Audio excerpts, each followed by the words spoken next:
Marami nang nagbago mula nang dumating ako dito sa Egypt noong 2017. I used to say na life is cheap here in Egypt. Pero, hindi na ngayon.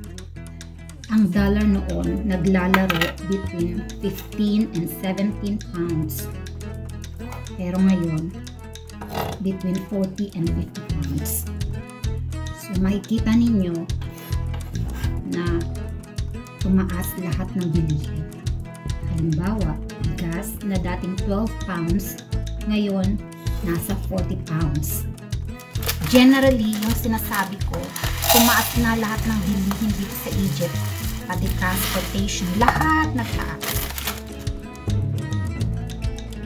Ang main transportation dito na tram ay nagtaas na rin ng ilang beses, pero affordable pa rin naman.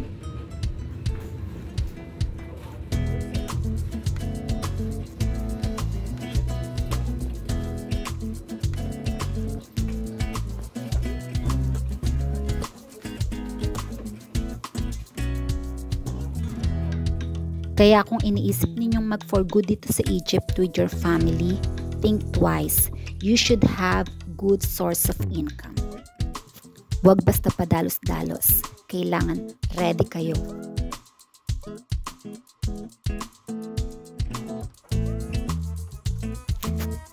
Maraming mga Pilipino na dating nandito na nagtatrabaho.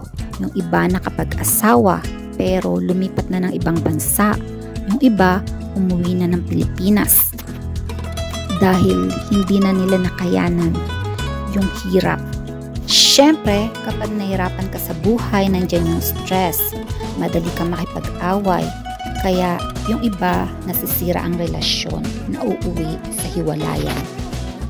Pero kung okay naman ang finances ninyo, magandang tumira dito sa Egypt, lalong-lalo na sa Alexandria.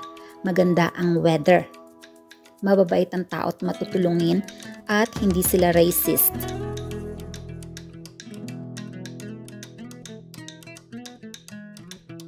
Ayan ang update ng buhay dito sa Egypt. Sa susunod, have a good day. Bye!